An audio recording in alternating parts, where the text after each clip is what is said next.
Jai Srila Bhaktivedanta Narayan Goswami Maharaj ki Jai. Jai Srila Bhakti Rakshak Sridhar Goswami Maharaj ki Jai. Jai Jai Shri Rupanuga Guru Varga ki Jai. Jai Nanta Koti Vaishnava Vrinda ki Jai. Samagata Gaur Bhakta Vrinda ki Jai. Nitai Go Premanandi.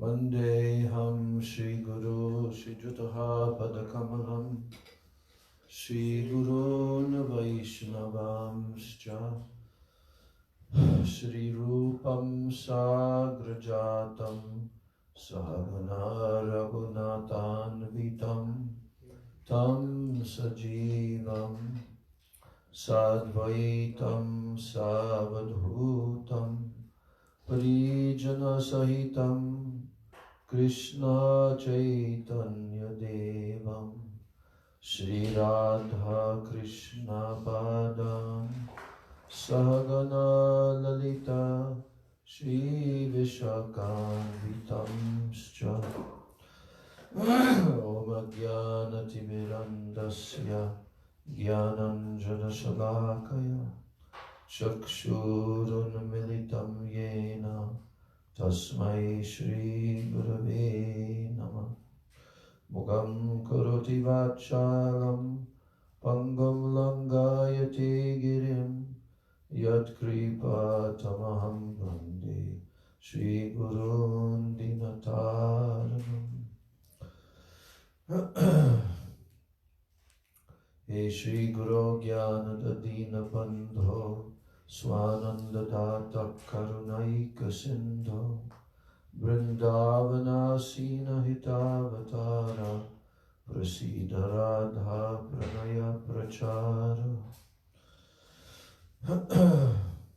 Amsho Bhagavatosmyaham Sadada Sosmi Sarvata Tat Kripa Pikshako Nityam Tat Preshta Shat Karomi Swam Namo Mahabhadanaya Krishna Prema Pradayate Krishnaya Krishna Chaitanya Namne Gaura Tishe Namaha Nityanandam Namastubhyam Premananda Pradayane Kalo Kalmashanashaya Janava Pataye Namaha Ajanulambita Bhujo Kanakavadato Samkirtanaika Pitaro Kamalaya Taksho Vishwambaro Dvijavaro Jugadharma Palo Vande Jagat Priyakaro Karnavataro Panchatattvatmakam Krishnam Bhakta Rupa Swarupakam Bhaktavataram Bhaktakyam Namami Bhakta Shaktikam He Krishna Karuna Sindho Dinabandho Jagatapate Gopesha Gopika Kanta Radha Kanta Namostute Tapta Kanchana Gaurangi Radhe Vrindavaneshwari Vrishabhanu Sute Devi Pranamami Hari Priye Vrindai Tulsi Debai Priyai Keshavasya Cha Krishna Bhakti Prade Devi Satyavachai Namo Namaha Shri Krishna Chaitanya Prabhu Nityananda Shri Advaita Gadadhar Shivasadi Gaur Bhakta Vrinda Hare Krishna Krishna Krishna Hare Hare Hare Rama Rama Rama Hare Hare Hare Krishna Krishna Krishna Hare Hare Hare Rama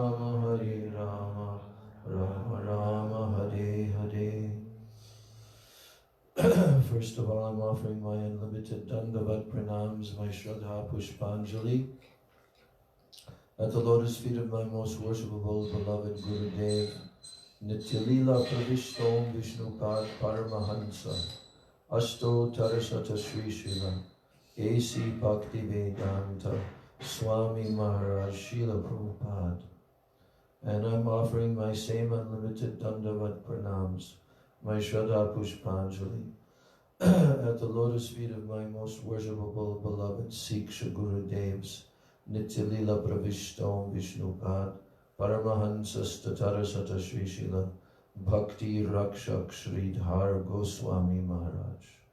And Nityalila Pravishta Om Vishnupad Paramahansa, Asto Tarasata Sri Srila, Bhakti Vedanta Narayan Goswami Maharaj. And I'm offering my unlimited Dandavat Pranams at the lotus feet of all of my Sri Sri Rupa Nuga Guru Varga. And my Dandavat Pranams to all the Vaishnavas and all the Vaishnavis.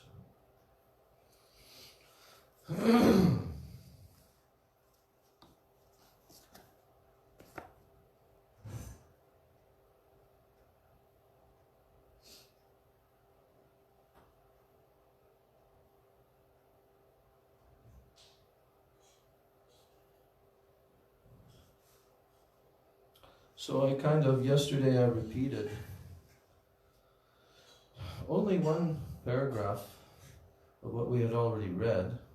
I think this is the third time that I've read it. But we have expanded upon the understanding of it because it's very easy to just glide over it and not really understand, okay? So,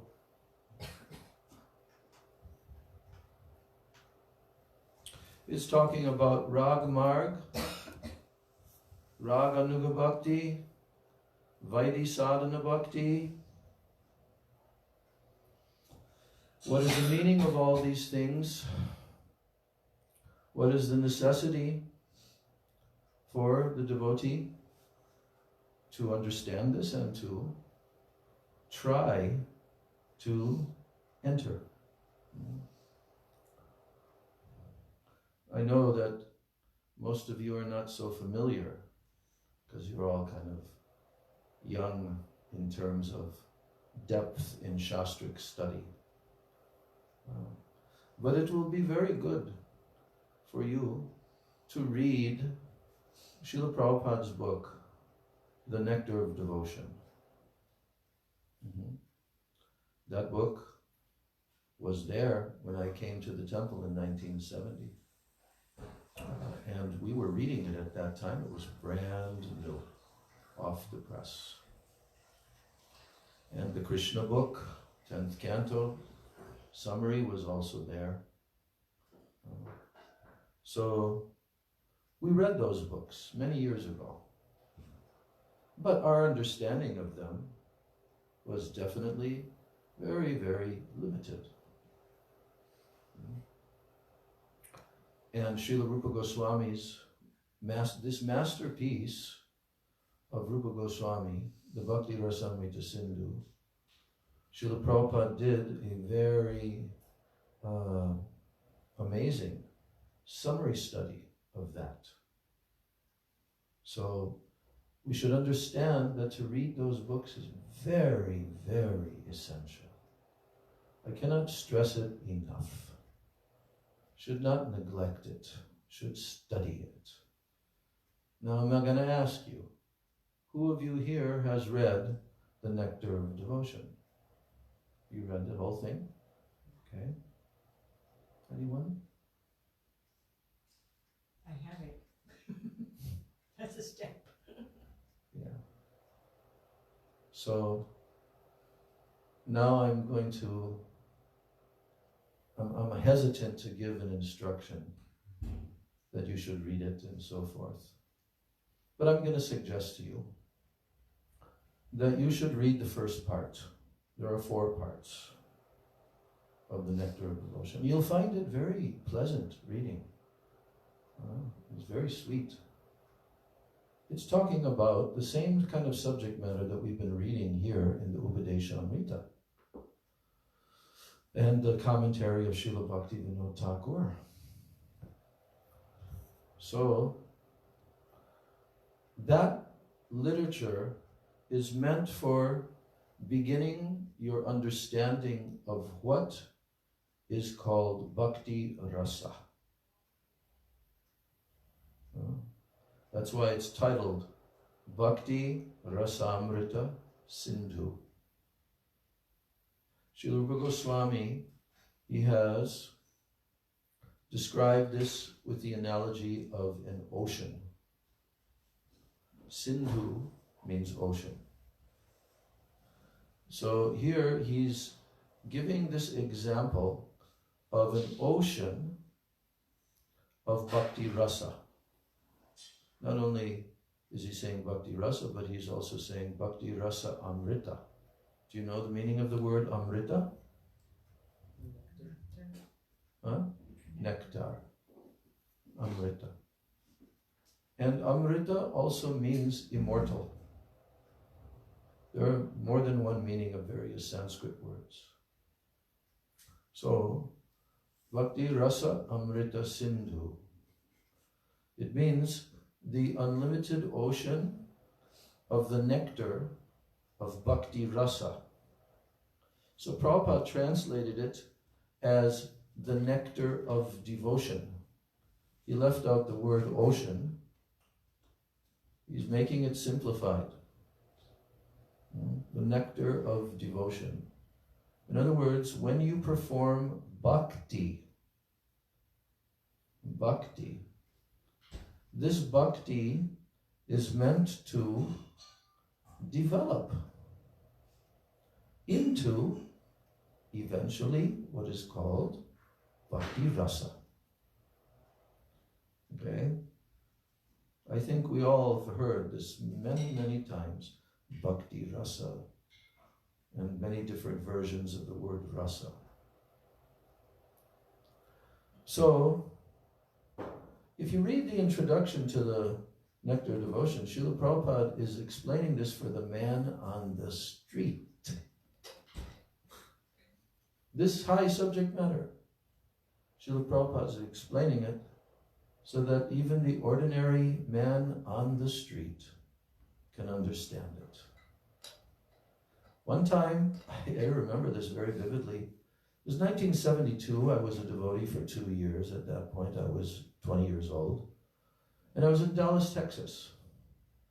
And I was on the main street of Dallas, Texas, because we used to go there for chanting and all of that. But this particular time, I was just distributing books. And we had the Nectar of Devotion, and the Krishna book, and Back to Godhead magazines, and so forth. And dressed as a devotee, I was approaching the people on the street. And one lady, kind of a heavy-set, black-bodied lady, African-American, I came up to her and showed her the book like that. She said, "Oh, I love that book. I just love that book. That Nectar of Devotion book. I bought it on the street some time back. And it talks all about Krishna and devotion." Right? And I was so amazed. This is a general, average person on the street. But Prabhupada wrote this book in such a way that they could understand it. To whatever extent they could understand it. And that gave me so much appreciation for these powerful transcendental literatures, that if someone, you can't tell by looking at them at all, but if someone has some sukriti from a previous life, and they're placed there by Krishna to receive a book, and they go back home, and it registers with them. This is the mercy of Gauranga and Nityananda Prabhu.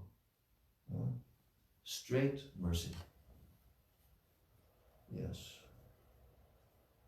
So, go and read that book. spend a little time, not too much.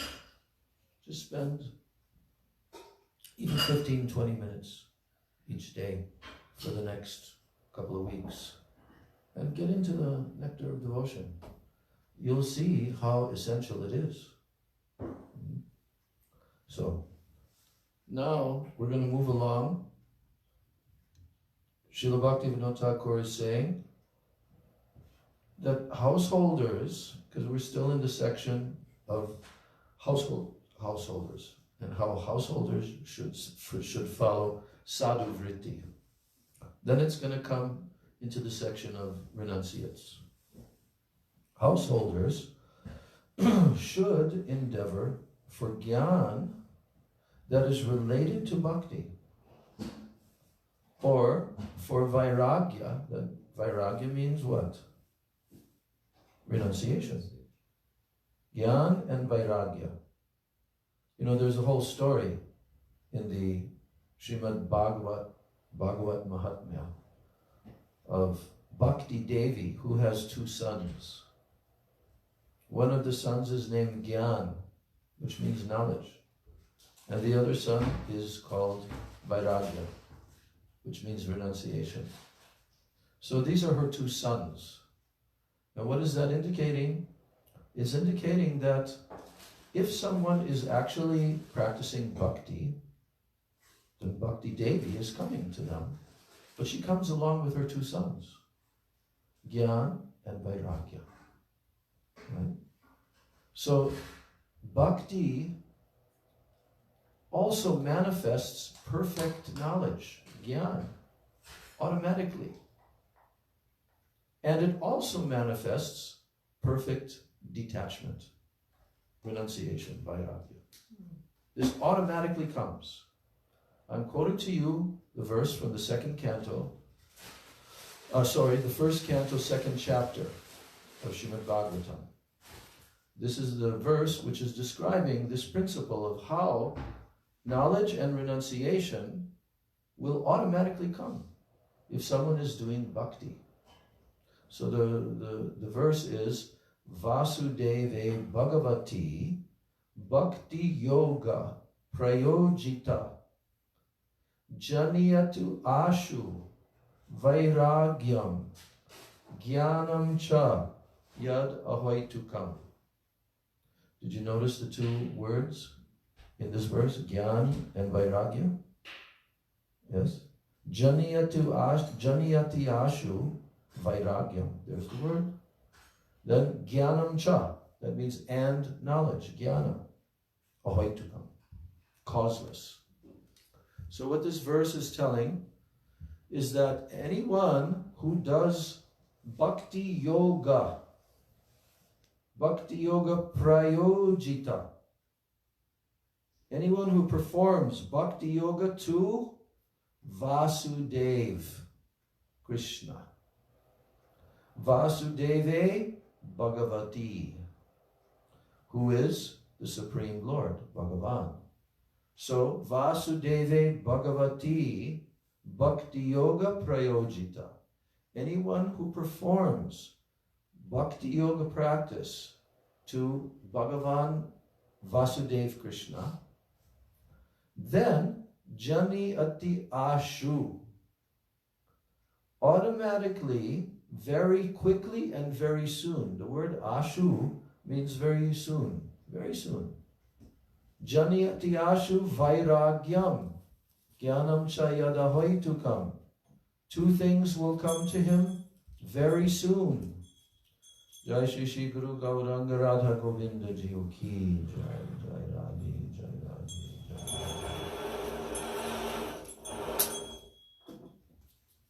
If they're doing bhakti yoga, anyone who does bhakti yoga, then very soon, what will come?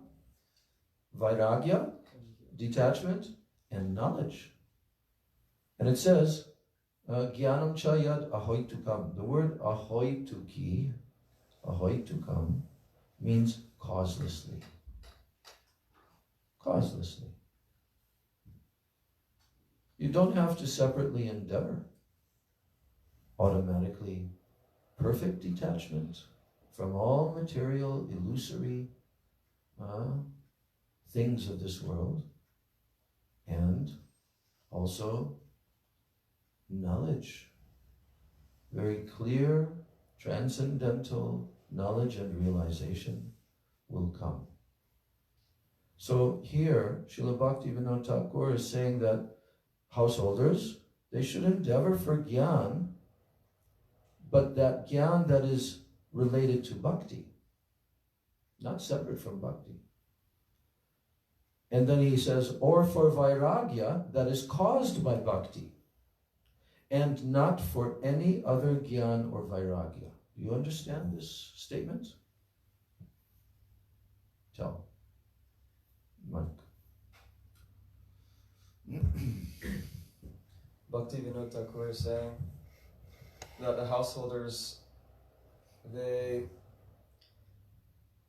should strive for jnana that is within the realm of bhakti, so they should get familiar with scripture and various tattvas, but they shouldn't necessarily strive for vairagyas that will come naturally from bhakti.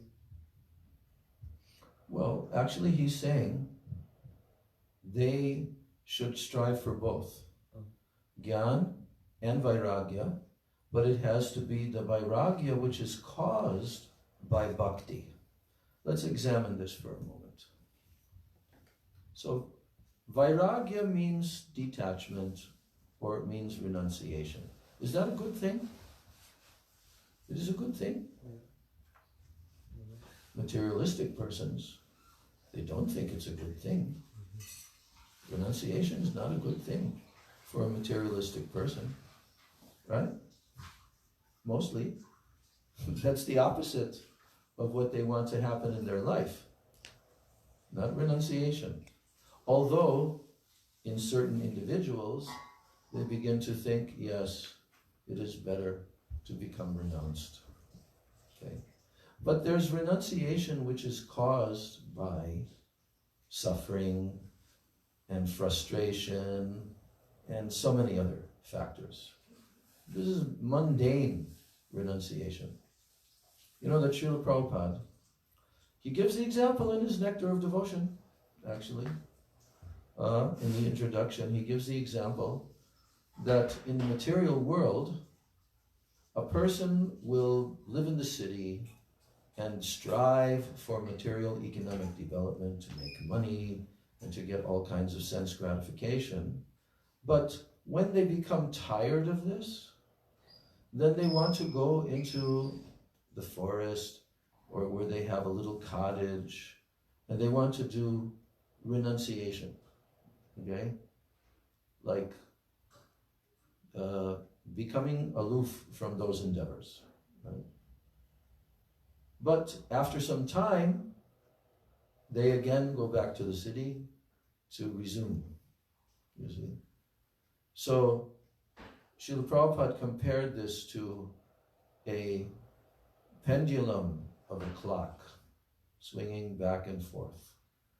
In the material world, this endeavor for material enjoyment is called bhog. It's like when we offer foodstuffs to Krishna, like is about to be done this very moment. It's called bhog, that which is enjoyed. And because Krishna is the enjoyer, therefore, that bhog is given exclusively to him. And he tastes that because of the devotion of the devotee who's offering it to him, right? So then what does Krishna do for the devotee? The devotee has offered him bhog, and Krishna accepts it, and he eats it. Then what does he do for his devotee? What happens to that bhog? His mercy. His Yeah? mercy goes into that. Well, how does that happen? It's like the reciprocation of the loving service. Technically, how does it happen? that Krishna eats it, but yet it's still there.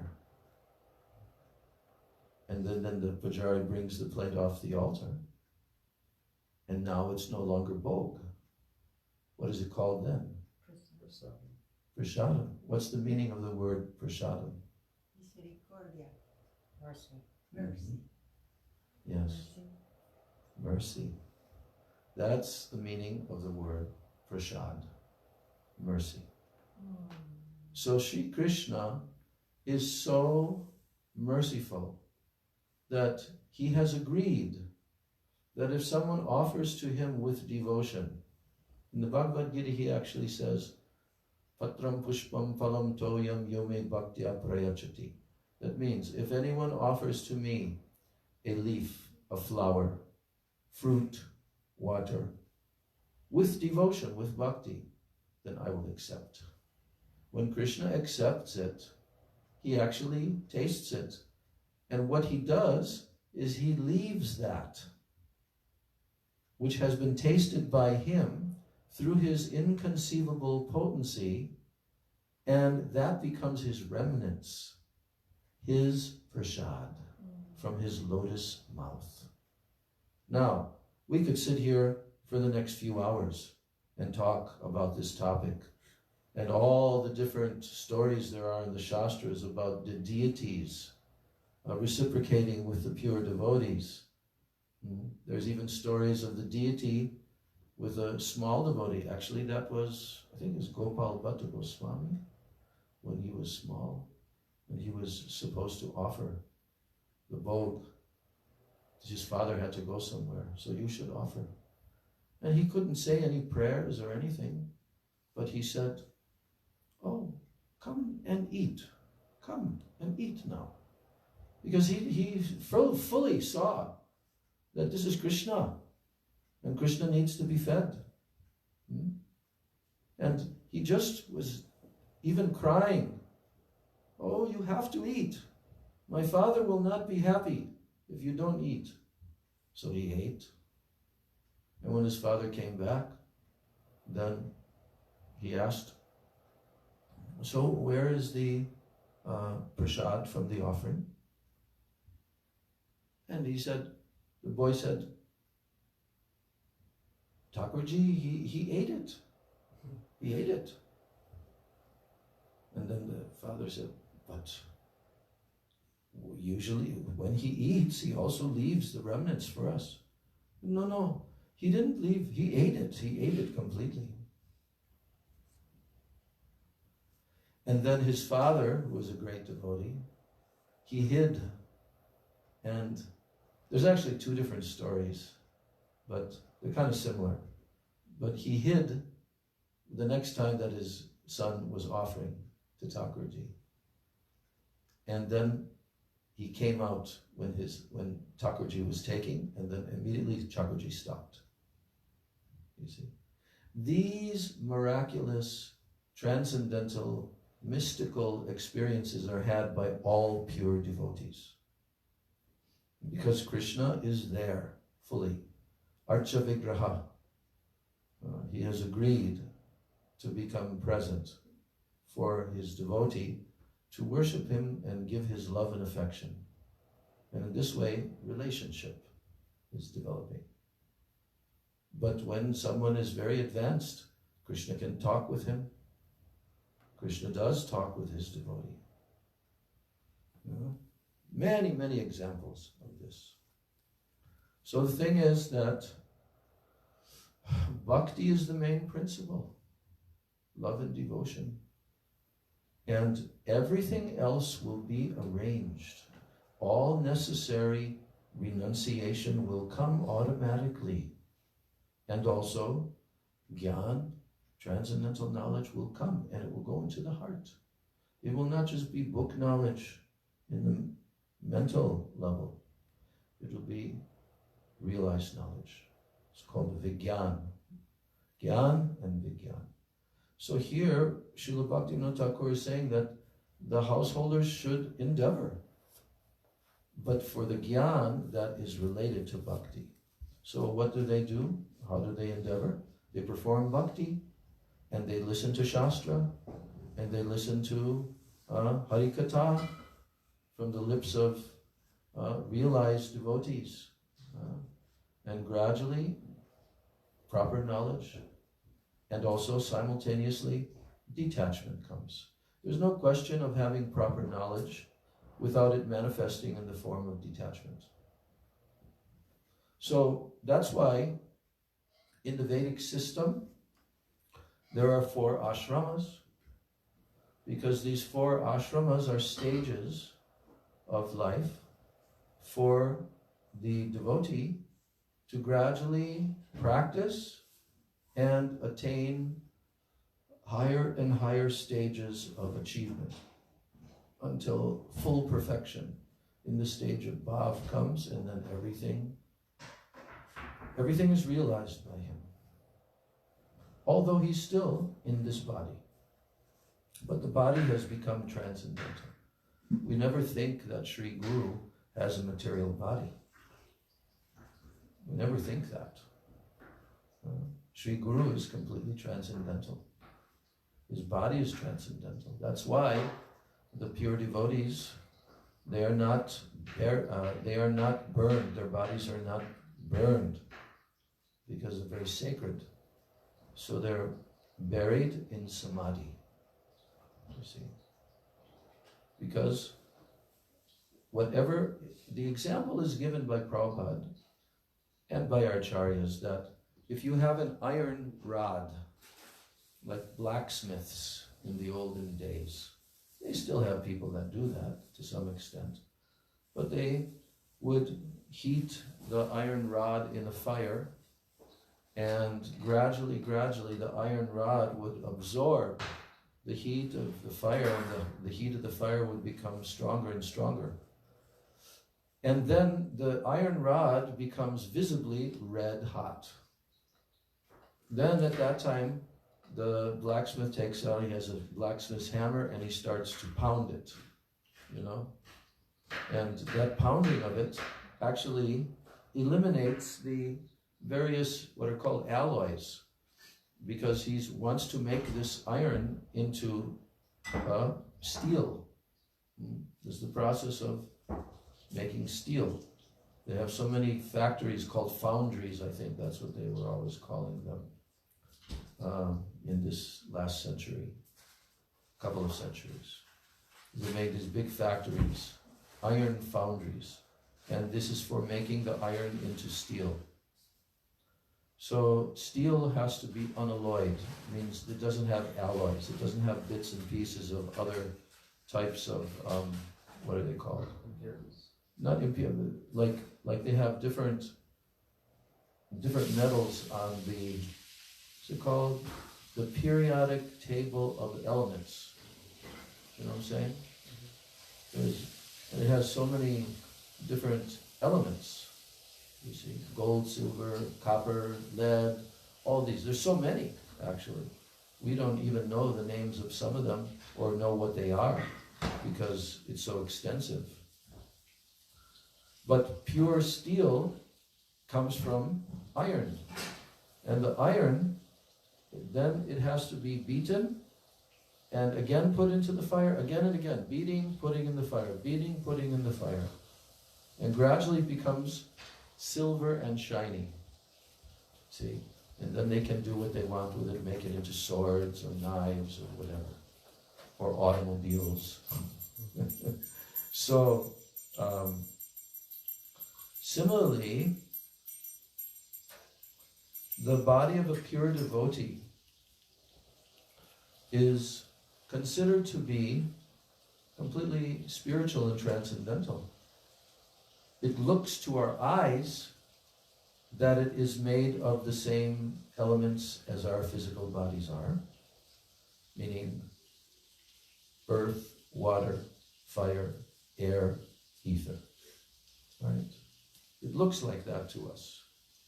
But actually those who have transcendental knowledge, Krishna reveals to the eyes of the disciples, those who are very surrendered to Sri Guru, that he's completely pure and transcendental. I've had this experience in my life. with 3 of my gurus, you know, and their potency, the power, their spiritual power, just to be near to them. So they're not like ordinary human beings. So in this way, this is one of the activities that the householder should endeavor in this way, for Gyan and Vairagya that are caused by Bhakti, not for any other Gyan or Vairagya, he's telling. Now here's a quotation from, again, Madhya Lila chapter 22, the teachings of Mahaprabhu to Sanatana Goswami. And he's saying, Jnana Vairagyadi Bhaktir Kabu Nahi Anga Ahimsa Yama Niyamadi Bhule Krishna Bhakta Sangha. So here he's telling that Gyan and Vairagya are not limbs of Bhakti. What are the limbs of Bhakti? We've been going over this for the last few days. There are 9 limbs of Bhakti. Tell me what they are.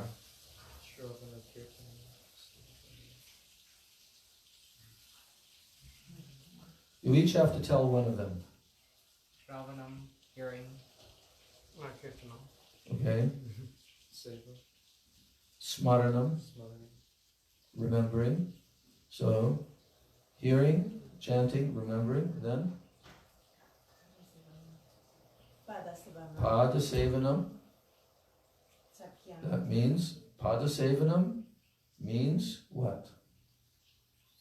To serve the Pada of Krishna, the lotus feet of Krishna. There are many things connected with that limb of Bhakti. For example, going on parikrama of the holy Dham is called Pada Sevanam. It's in that category. Okay, Pada Sevanam. Then comes Archanam. I think you know this verse, yes? Can you tell the shloka? But shloka, Shravanam, Kirtanam, Vishnu, Smaranam, Pada Sevanam, Archanam, Vandanam. Archanam, Vandanam, Dasyam. Then Sakyam, Atma, Nivedanam. See, those are the 9 limbs of bhakti. You have to memorize this shloka because then very easily you can tell what are the 9 limbs. But if you don't memorize the shloka, it's much more difficult. We all know, because we're devotees, we know that yes, we should become servants of Krishna. But that very activity of trying to become Krishna's servant is called dasyam. It's a limb of bhakti, to act as the servant of Krishna in many, many capacities. Okay, so Shravanam, Kirtanam, Vishnu Smaranam, Pada Sevanam, Archanam is the next one. What does Archanam mean? Worship. Yes, that's called Archan. To worship the deity form of the Lord is called Archan. It's one of the limbs of bhakti, Archanam. Then Vandanam.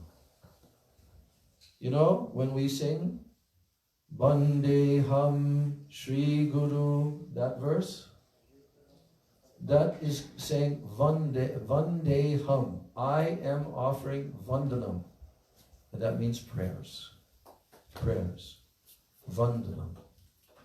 This is quite universal in all different religions. We see in Christianity, we see in Hinduism, in Muslim religion, all are offering Vandanam to God.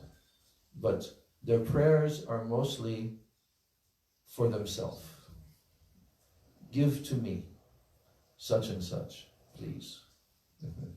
Pretty please. So, Archanam, Vandanam, then comes the last 3. Dasyam, Sakyam, and Atmanivedanam. These 3 are gradually becoming more and more surrendered. Dasyam, to accept that my whole life, my whole energy is meant for the service of Krishna. I want to always be serving Krishna. I can serve him by hearing about him, by chanting. All of these different limbs are service to Krishna, but the mood of being a servant of Krishna is called dasyam. Then when that becomes a little bit more intensified, your feeling of relationship with Krishna gradually transforms into sakyam. What is the meaning of sakyam? Huh? Yes, amigo. Amigo, sí. Friendship. Friendship. You all know some Spanish, right? Yeah. Yeah, Relación de amigos. Yes. To feel the mood of friendship with Krishna. Why should we feel the mood of friendship with Krishna? Why is that a good thing?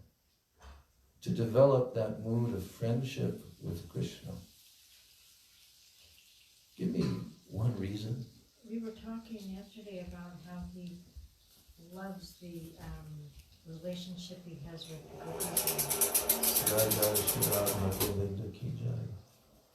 Yeah. that's not putting him on a pedestal, but that's Yeah, not only the gopis, but even the cowherd boys and mother, the elderly gopas and gopis. They all have this intimate mood with Krishna in their own rasa.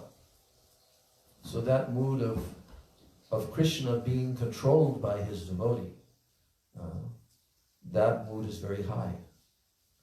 When Krishna can be controlled by the love of his devotee, and that's what he wants. And therefore in the Chaitanya Charitamrita he says, we were talking yesterday, how he loves it when his cowherd friends jump on his shoulders and they say, you think you're such a powerful person? Okay, let's wrestle. And we'll see who's more powerful. They challenge like that to Krishna. Even though they witness Krishna doing all these amazing activities, like killing all these different demons. But yet they still feel that Krishna is just our friend. He's not God. He's just our friend. He's very special, but we can play with him and we can even defeat him in wrestling. There's a very sweet little story about, I forget which cowherd boy it was, maybe Sridham, but he was challenging Krishna to a wrestling match. And so Krishna and his cowherd friend, because Krishna does this all the time with his friends. That's what boys do, They wrestle and wrestle. You can see in our Braj kids. They just love to wrestle and to, defeat one another and all of that, right? So this is fun, games for them. So, Krishna was defeated in the wrestling match. And when you're doing wrestling, then you have to pin the person's shoulders to the ground. That proves that you won. You understand? I think even in professional wrestling, that's the standard, And then the referee is there, and he's looking, and he's, okay, done. Both, even for a moment, both shoulders were pinned. So Krishna is lying on his back and looking up, and Sridham is on top of him. And he says, see, I beat you. And Krishna says, no, you didn't. And then Sridham says, yes, I did. Because you're down, and I'm up. I'm on top, and you're on the bottom, and I've defeated you. And then Krishna says, no. He says, what do you mean, no? Krishna says, no, I haven't lost. You've lost. Because my nose is upwards and your nose is down. You see? So the thing is that friendship. That's called Sakya Rasa, actually. But in this world, before we attain Bhakti Rasa, this mood of friendship must be cultivated with Krishna. And that is done through Sharanagati. That Krishna is my only protector. Krishna is my only maintainer. No one else is or can be. No one. When somebody realizes that, then their mood of intimacy and affection, because Krishna truly is the best friend of every living entity. He states that fact in the Bhagavad Gita more than once. But specifically he says, Suhritam Sarvabhutanam. I am the well-wishing friend of Sarvabhutanam, means all living entities. So Krishna is actually, he is eternally with the jiva. As we move from one body to another, Krishna goes along with the soul, because he's the super soul. He's arranging everything. Who's arranging for you to go to your next body? Are your husband or wife doing that? No, I've made all the arrangements, so you can now go. No, nothing. Absolutely zero ability of anyone to affect that. Only one person, Krishna. He's arranging that. So Krishna goes with us in our heart. He's always there. Always. So, Sakyam, which is the 8th limb of the 9 limbs, means friendship with Krishna. And when the devotee's mood of service to Krishna becomes more intimate, even with Guru also, then there's less formality. And there's no fear. Because when there's greatness and then like the greatness of the master, and then there is the insignificance of the servant, there is some awe and reverence in that kind of mood. Understand? There's awe and reverences there. That's a particular rasa with Krishna called Dasya Ras. Like Hanuman, he's eternally in that mood of Dasya Ras. So, the mood of Dasya has some less intimacy. For example, Hanuman, although he's the greatest servitor of Lord Ram, but he cannot come to Lord Ram and embrace him.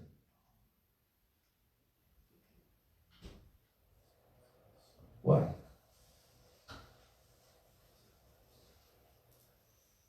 Because his relationship is dasya. Yes.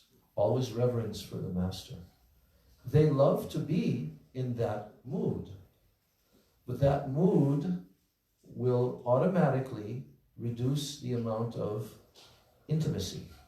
You see? Hanuman can absolutely, powerfully do anything, any service for Lord Ram. He is prepared to do any service. You know, after the whole Ramayana rescuing of Sita Devi, and now Lord Ram and Lakshman and Hanuman, they all came on the airplane and returned to Ayodhya, and now Ram became the king, and he's living in the palace after being in the forest for 14 years. And at that time, naturally, there are so many servants in the palace. You see? So many servants doing every single service, and especially the intimate services. Oh, Sita Devi was doing so many, and Lakshman was doing so many, and now his other brothers, Bharat, Shatrughna, now they're all united. So Hanuman, he was sitting outside, and he didn't look very happy. And he said, I don't have service to do. Because Hanuman was doing every service for Lord Ram in the forest, right? So Lord Ram came to know this, and he approached Hanuman, and he said, Hanuman, I will give you one service. Was it Ram who told him that? Yeah, I think it was Ram who told him that. You can, whenever I yawn, then you can snap your fingers. Whenever I yawn, I don't know if you've seen that in India, but this is the, it's like whenever anyone yawns, they all go. It's supposed to be so that ghosts cannot enter when you yawn like that. It was Lakshman who told. There was Lakshman who told him that. Okay, yeah. So he told him that. And Lakshman was thinking, Ram, you'll barely ever see him yawning. But then, everybody's inside of the palace, and they're sitting, and Lord Ram's on the throne, and he starts yawning. Then the next moment, it just keeps on yawning, again and again and again. So Lakshman, he says there must be some connection here with Hanuman. So they go outside, and there's Hanuman. He's snapping his fingers constantly. And then Lakshman comes along and says, Hanuman, what are you doing? Ram is continually yawning. So, see, the thing is, he said to him, he says, well, I don't know when he is yawning because I'm out here. So therefore, I have to keep on snapping my fingers so that any moment when he yawns, then I've done my seva. But what was happening was that Ram was registering internally that Hanuman is serving me by snapping his fingers. So it prompted Ram to continue yawning and yawning and yawning. You see? So there is this loving reciprocation between the Lord and his pure devotees. So, yes. Anyway, and Atma Nivedanam, this is the final thing I'll say. Atma Nivedanam is the 9th limb. And this we have to study. What constitutes self-surrender? Okay, the word Atma means our very self, our soul. And surrender, Nivedana, means to offer my very self to Krishna. And Bhaktivinoda Thakur has written a beautiful song, it's in our songbook, where he's telling to Krishna, oh my Lord, he's saying, my mind, manasa, deho, geho, yo, kichu, more. My mind, manasa, deho, my body, geho, my family members, my house, yo, kichu, more, whatever else that I have, arpilu tua pade Nanda Kishore. O son of Nanda Maharaj, Nanda Kishore. I am offering all of this to your lotus feet. So a devotee never thinks, I belong to me. No, I belong to Krishna. I have completely offered myself. Just one last thing. Gurudev told, when his Guru Maharaj, actually when he came to his Guru Maharaj, there's two different things. When he came to his Guru Maharaj, Srila Bhakti Pragyan Keshav Maharaj, then he came to him and he says, I am taking my very life, my very pran, and all my affection for my mother, father, wife, children. I am taking all of this and I'm placing this at your lotus feet. And later on, when Bhakti Pragyan Keshav Maharaj wanted Gurudev to accept the renounced order, sannyas, he told him that I want that you will take sannyas. And then Gurudev said, you can do anything, because I completely belong to you. If you want to make me into a sannyasi and wear this cloth of a sannyasi, or if you want to keep me naked, it is up to you. See? This is Sharanagati. So we are practicing Sharanagati by performing the 9 limbs of bhakti, and the more that we perform those 9 limbs of bhakti with the mood that I belong to Krishna and Krishna belongs to me, and there's nothing else than this, then we are on our way to becoming very elevated, pure Vaishnavas. So now we're going to have the Artik. Gaur Premanande Hari Hari Bo Vancha Kalpatarubhascha Kripa Sindhu Vacha Patitanam